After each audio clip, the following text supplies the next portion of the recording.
አይ ሩታ አስጠነቆለች፣ ድግምት አስደረገች፣ ምንም ትርጉም የለውም። አብርሽ ወደ ኤርሜላ ሄደ። አብርሽ አሁን ላይ እኔ ደህና ነኝ፣ የመጣሁትም ይቅርታ ለመጠየቅ ነው። ነገር ግን እኔ ከልጄ እናት ጋር ነው የምኖረው፣ በጣም ተመችቶኛል አለ። አይ አንተ ከራስህ ጋር ስላላደለህ ነው፣ ተረጋጋ፣ ሁሉንም ነገር እኔ ደግሞ በቅርቡ አስተካክለዋለሁ አለች ሄርሜላ። ሄርሜላ ብዙ ነገሮችን አስተዋይና ትሁት፣ ፍቅርን በፍቅር እንጂ በግዴታ አይደለም። ኤፍሬም በጣም ተናደደ። እኔ ፍቅር በግዴታ አይቻላቅም። ስለዚህ ሁላችሁም አብርሽና ሄርሜላ እንዲጋቡ ነው የምትፈልጉት። አብርሽን ገትቶ ወደ ቤት ይዞት ሄደ። ሰላም ጤና ይስጥልኝ። ውድና የተከበራችሁ የቻናል ቤተሰቦች እንዴት ናችሁ? ደህና ናችሁ ወይ? ለዚህ ለቻናል አዲስ ሆናችሁ ሰብስክራይብ እያደረጋችሁ ቤተሰብ ሁኑ። እንግዲህ አብርሽ ወደ ሄርሜላ ቤት ሲሄድ ለምን ሄደ? ሩታስ ለምን ለቀቀችው? በነገራችን ላይ አስተነቆለችም ምንም አደረገችበት አብርሽ እንደሆነ ከሄርሜላ መቼም አይለይም። አብርሽ ወደ ሄርሜላ ቤት ሄደ። ሄርሜላም በጣም ተደሰተች። ምክንያቱም አብርሽ በሰላሙ አይደለም ሩታን የመረጠው፣ ብዙ ነገሮችን አድርጋበት አስጠንቆላበት እንደሆነ ገባት። አብርሽ ተረጋጋ፣ እኔ በቅርቡ ሁሉንም ነገር አስተካክለዋለሁ፣ ስለዚህ አንተ ተረጋጋ በማለት ሄርሜላም ተረዳችው። አይ ሩታ ለፍታ መጨረሻው እንደዚህ ሆነ። ኤፍሬም በጣም ተናደደ። እናንተ አብርሽና ሄርሜላ እንዲጋቡ ነው የምትፈልጉት? አብርሽ እኮ ልጅ አለው፣ የሚያሳድገው ልጅ አለው፣ የእናትና የአባቱን ፍቅር የሚጠብቅ ልጅ አለው። ስለዚህ እናንተ እዚህ አትጨቅጭቁት፣ ልጁን ተውት በማለት ገትቶት ይዞት ወጣ።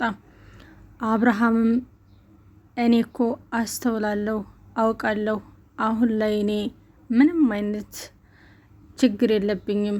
እኔ ግን የልጅን እናት ስለመረኩኝ ልጅን ማሳደግ ስላለብኝ ነው የሄድኩት። ሄርሜላ መልካም ቆይታ ብሏት ሄዴ። ሄርሜላ በጣም ተሳስተሻል፣ አንገቱ ላይ ያለውን ሀብል በጥሰሽ ጥለሽ በሆነ የዛን ውለታ ነበር ሩታን አልፈልጋትም የሚለው። በጣም ተሳስተሻል አላት ወንድሟ። የሄርሜላም ወንድም በቃ ፍቅር በግድ አይደለም፣ ይሂድ፣ አንቺን ፈልጎ እንደሚመጣ ተስፋ አለኝ፣ ሲመጣ ደግሞ አላስለቀስኩት እንደሆነ እኔ ወንድ አይደለሁም ብሎ የሄርሜላ ወንድም ፈከረ። ሄርሜላም ችግር የለውም ብቻ አንተ ተረጋጋ፣ ሂድ፣ ሁሉም ነገር ሲገባህ ወደን እንደምትመጣ ባለሙሉ ተስፋ ነኝ ብላ ሸኘችው። ሩታም ወደ ሄርሜላ ቤት መሄዱን ስትሰማ ጠንቋይ አምጥታ እቤት እየጠበቀችው ትገኛለች።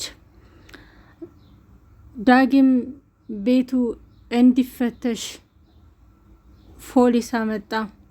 ፖሊሶቹም ቤቱን ሲፈትሹት ጠንቋይና እንዲሁም ጥቁር በግ፣ ነጭ ዶሮ መኝታ ክላስ፣ እንግዳ መኝታ ክላስ ተገኘ። ሩታ ለፖሊስ ልቀርብ ነው። በመጨረሻም አብርሽ ዓይንሽን ማየት አልፈልግም አላት። በሩታ ሁሉም አዘኑ። ሙሉ ቤተሰቦች ከኤፍሬም በስተቀር ሁሉም አዝነዋል። ምክንያቱም ሩታ እንደዚህ መስራት አልነበረብሽም፣ ፍቅር በገንዘብና እንዲሁም በእንትን ካይሆን በግዴታ ካይሆን በፍቅር ነው። በፍቅር ብትይው ካንቺ ተለይቶ አይሄድም ነበር አላት። ኤፍሬምም ሁሉም ነገር ይስተካከላል፣ እኛ ያደረግነው ነገር ወደ ልጁ እንዲመለስ እንጂ እሱን የሚጎዳው ነገር አላደረግንም። እኔም እኮ ወንድሜ እናቴ ልጅ ነው፣ ልቆረቆርለት ይገባል አለ ተናዶ። በመጨረሻም አብርሽ ካሁን ወደ አንዳ ላልመለስ ብሎ ወደ ኤርሜላ ለመሄድ ጓዙን ሰበሰበ። ኤርሜላ እኔ አሁን ላይ አብርሽ ቢመጣ እልል ብዬ እቀበለዋለሁ። ምክንያቱም አብርሽ ወዶ አይደለም ሩታ ዘንድ ሄደው ተጠንቁሎበትና ተደግሞበት እንደሆነ ገብቶኛል። እናም ደግሞ ልረዳው እፈልጋለሁኝ። እኔና አብርሽ ብዙ ነገር አሳልፈናል፣ ብዙ ነገርም አውርተናል። ተጋብተን ልጅ ወልደን ብዙ ህይወትን እንደምናሳልፍ ቁጭ ብለን ተነጋግረንበታል። ይሄ በአንድ ሌሊት ሊቀየር አይችልም። ስለዚህ እኔ ምን ጊዜም እጠብቀዋለሁኝ። ደግሞ እኮ አብርሽ እኮ እንደሚወደኝ አረጋግጦልኛል በማለት በሙሉ ልቧ ተናገረች። ሩታ አሁን ላይ ትልቅ ችግር ላይ ትገኛለች። ምክንያቱም አብርሽን ወደ እሷ እንደሚመጣ አስደግማበትና አስጠንቁላበት እንደሆነ ሁሉም ያውቃሉ። አሁን ላይ ሙሉ ቤተሰቦች አብርሽን እንደዚህ አርጋበት ነው ሲባል በጣም ሩታ ላይ ትልቅ ጫና ተፈጥሯል። ቡሴ እኔ ካሁን ወደ አንዳ በእናንተ ህይወት አያገባኝም አለ። ብዙ ነፍቻለሁ፣ ብዙ ደግሜያለሁ። ደግሞ ኤርሜላ በጣም ጀግናና ትሁት ልጅ ናት፣ ሰውም በፍቅር የምትስብ አይነት ልጅ ናት ብሎ አመሰገናት። ኤፍሬም ካሁን ወደ አንዳ ምንም ነገር ቢሆን ምንም እኔ አለሁልሽ፣ ተጎንሽ ነኝ፣ ምንም አይነት ችግር እንዳይገባሽ በማለት ተናገረ።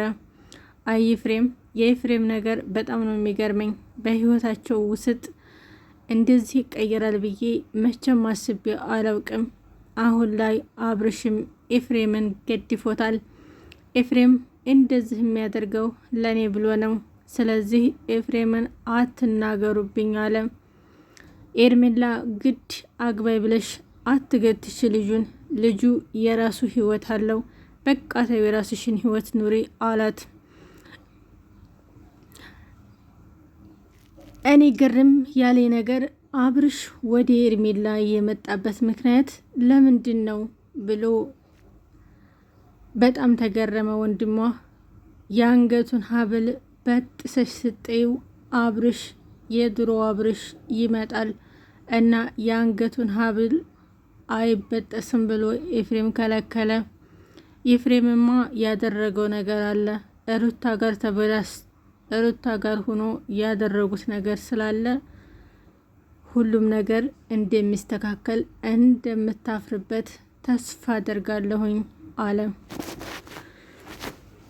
በመጨረሻም ሩታ ትልቅ ችግር ውስጥ ገባች። አብርሽን ወደ እሷ ለማድረግ ብዙ ነገሮች አድርጋለች። ድግምት አሰርታበታለች። ሀብሉን የለበሰው ሀብል ተቆምጦት አልወደቀ። አብርሽ መቼም ቢሆን አይቀየርም። ኤርሜላ ሁሉም ነገር ተስተካክሎ ለእኔ እንደማደርግህ ተስፋ አደርጋለሁ። እንደምትወደኝና እንደምታፈቅረኝ ደጋግመህ ነግረኸኛል። ዛሬ ላይ ግን እንደዚህ ብትለኝ አብርሽዬ እኔ አልቀየም በማለት ኤርሜላ ፍቅሯን ገለጠችለት። ሄርሜላ ጀግና ናት። እኔ እህቴ በጣም ጀግና ናት። ሰውን በፍቅር የምትስብ አይነት ናት። በመተት የምታመጣ አይደለችም።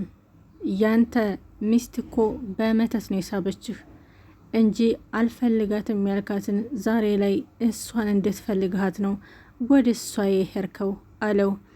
ኤፍሬም ካሁን ወደ አንዳ ወንድሜን አንድ ነገር ትናገረውና ጥፋት ውርድ ከራሴ ነው። ስለዚህ ወንድሜን እንድትናገርብኝ አልፈልግም ማለት ተቆጥቶ፣ አይ ኤፍሬም፣ የኤፍሬም ነገር በጣም ይገርማል። እስካሁን ድረስ ብዙ አይነት ችግሮችን ቢደርሱ የኤፍሬም ደግሞ የተለየ ነው። ሩታን በመጨረሻ ደስ አላት። እኔ ላደረኩት ነገር አልጠጠትም።